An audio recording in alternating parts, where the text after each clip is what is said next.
Ground లో కాదు అంతరిక్షంలో సెంచరీ కొట్టేందుకు సిద్ధమైంది భారత అంతరిక్ష పరిశోధనా సంస్థ. ఇస్రో ప్రతిష్టాత్మకంగా చేపట్టిన దేశీయ నావిగేషన్ వ్యవస్థ నావిక్ లో మరో కీలక ప్రయోగానికి సమయం ఆసన్నమైంది. శ్రీహరికోటలోని షార్ నుంచి తన 100వ ప్రయోగమైన GSLV F-15 రాకెట్ ను రేపు నింగిలోకి పంపనుంది ఇస్రో. దేశీయంగా రూపొందించిన ఈ క్రయోజెనిక్ రాకెట్ ద్వారా NVS-02 ఉపగ్రహాన్ని అంతరిక్షంలోకి పంపనుంది. దీనికి సంబంధించిన కౌంట్ డౌన్ ఈ తెల్లవారుజామున 2:53 ప్రారంభమైంది. 27 గంటల పాటు ఈ కౌంట్ డౌన్ కొనసాగనుంది. రేపు ఉదయం 6:23 షార్లోని రెండో లాంచ్ ప్యాడ్ నుంచి రాకెట్ నింగిలోకి దూసుకువెళ్లనుంది. GSLV F-15 రాకెట్ GSLV సిరీస్లో ఇది 17వది. దేశీయ క్రయోజెనిక్ స్టేజ్ ఉన్న 11వ రాకెట్. ఈ ప్రయోగం ద్వారా NVS-02 ఉపగ్రహాన్ని జియోసింక్రనస్ ట్రాన్స్ఫర్ ఆర్బిట్లోకి ప్రవేశపెడతారు. దీని ద్వారా దేశీయ నావిగేషన్ వ్యవస్థ నావిక్ మరింత విస్తృతం కానుంది.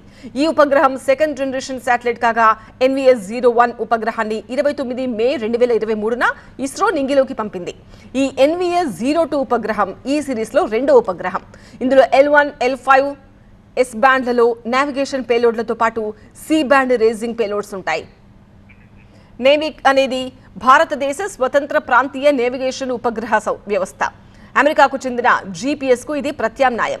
భారత భూభాగం నుంచి దాదాపు 1500 కిలోమీటర్ల వరకు విస్తరించి ఉన్న ప్రాంతాల్లో వినియోగదారులకు ఖచ్చితమైన స్థానం, వేగం, సమయం, సేవలను అందించడం దీని ఉద్దేశం. కొత్త శాటిలైట్తో దేశీయ నావిగేషన్ వ్యవస్థ నావిక్ మరింత విస్తృతం కానుంది. ఈ ఉపగ్రహాన్ని బెంగళూరులోని శాటిలైట్ సెంటర్లో రూపొందించగా ఇతర శాటిలైట్ సెంటర్లు సహకారం అందించాయి. కీలక ప్రయోగం నేపథ్యంలో తిరుమల శ్రీవారిని దర్శించుకున్నారు ఇస్రో చైర్మన్ వి నారాయణన్. శ్రీహరికోట నుంచి 100వ ప్రయోగం నిర్వహించడం ఆనందంగా ఉందన్నారు వి నారాయణన్. రేపు ఆర్బిట్లోని శాటిలైట్ ను లాంచ్ చేస్తామని వివరించారు.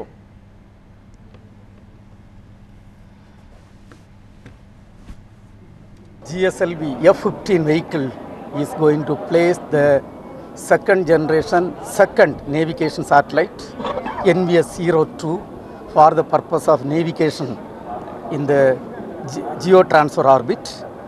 Also, I am extremely happy to inform that this is the 100th launch from Sriharikota. The first launch was the SLV-3 E1 launch in the year 1979.